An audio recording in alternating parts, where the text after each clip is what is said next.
Good morning, everyone. Today I'll be talking about the 5 vital signs. Most people wouldn't have any idea what it means to be in a hypothermic stage, or what systolic and diastolic pressures are, or even the importance of a pulse oximetry. Well, in the life as a nurse, doctor, and nursing assistant, these words are in our everyday language, and today I am here to show you what that's all about. We will be covering 3 main points. What are the 5 vital signs? Why are they important? And how do we read and take these vital signs? Now let's get into more depth about what they are. First, we can look at what temperature is. Body temperature is the measure of the body's ability to generate and get rid of heat. When your body is too hot, the blood vessels in your skin expand so that you can access the heat, which causes you to sweat. And when you're too cold, your blood vessels narrow so that you can conserve the heat in your body.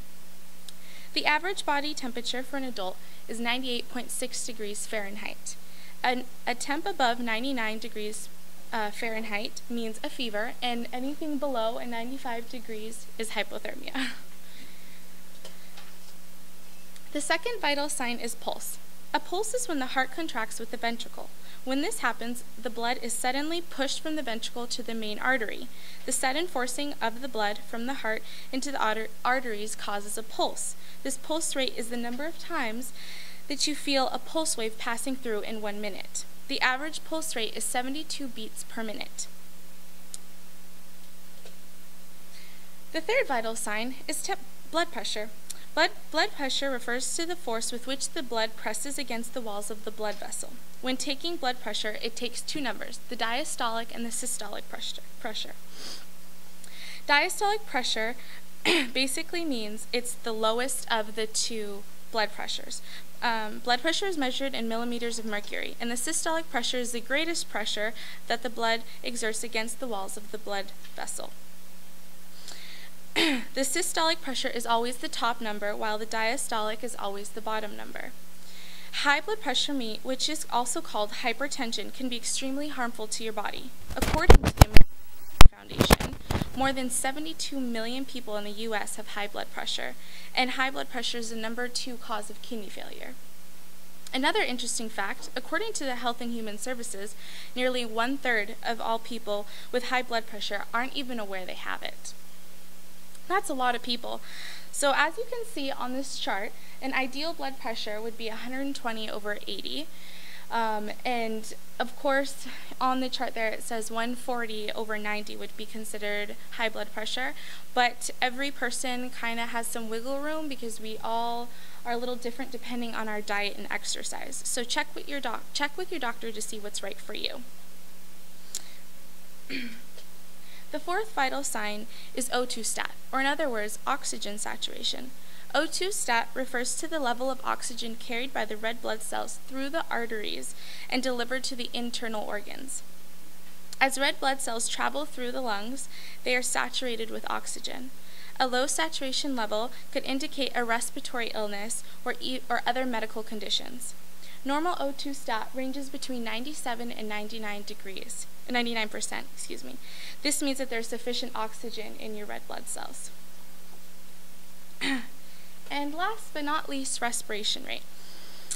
Respiration rate refers to the amount of breaths a person intakes in a minute. This basically tells us how well you're intaking oxygen into your body. Normal respiration rates range between 12 to 20 breaths per minute. After understanding what these vital signs mean, let's see why they are so important to our health. Having a basic understanding of what it means to be unhealthy or healthy is important to know. By knowing what our normal vital sign ranges are, you could determine if professional medical attention is needed. Also, for your own health benefit, it never hurts knowing useful information. For example, now that you know about hypertension, high blood pressure, if you ever hear or know of someone with a blood pressure 140/90 or above that, you know to send them to the doctor. First, we learned about the vital signs and their importance. Now we can see how they are measured. First, respiration rate. Simply watch a person's shoulders or stomach to see how many times it moves in and out, which basically means how many breaths they're taking. Watch for 30 seconds and then double it. If the number lands between 12 and 20 beats per minute, that means they're pretty healthy. O2 stat. Place a finger in, normally the pointer finger, in a pulse oximetry and allow it to read. Just simply press a button and then it should read. It takes a few seconds. It should range between 97 and 99%. If it's below 96 or 95, try retaking it a few times. It might mean that the finger is too cold and it's just not allowing oxygen through the finger, and if it consistently after 3 times of taking it is still 95 or below, you should have medical attention right away. The third one is blood pressure. What you need is a blood pressure cuff, a mercury reader, and a stethoscope. After you have those 3 equipment, what you do is you pump it up to about 160. If they're a bigger adult, you can do it to about 180. And then you slowly release the valve, and you're listening for a first heartbeat. When you hear the first heartbeat, that would be the number that would be considered the systolic. And then you keep listening until you can no longer hear a heartbeat. And when you no longer hear it, that would be considered your diastolic number. And to read it, it would be 120 over 80 as an example.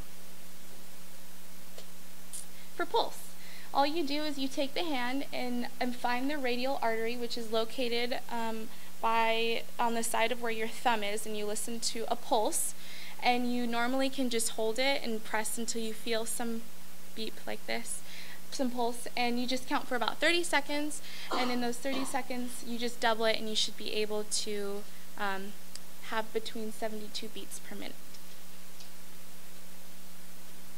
Temperature. There are many ways to take a temperature. The first way could be taking a temperature with a thermometer under your tongue, in your ear, in your armpit, and even in the rectum. The most commonly used one is using a thermometer placed in your tongue, and I'm sure everyone knows how to do that. And if it does land over 99, you know that they're in a fever stage, or if it's below 95, they're pretty cold, so they're in a hypothermic stage, so make sure to keep them warm. Now that you've seen everything you need to know, let's review the important facts.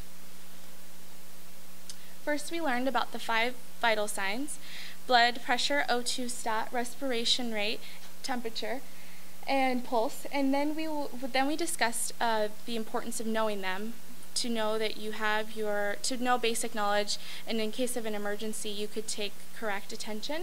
And lastly, we saw how to read them and how they're determined. In order to obtain optimal health, knowing how to take vital signs and understand what they mean are important. So next time you're feeling a bit ill or encounter an emergency, put your knowledge to test and see if your vital signs are stable or need medical attention. You never know. You could be the reason a person has saved their life. Thank you.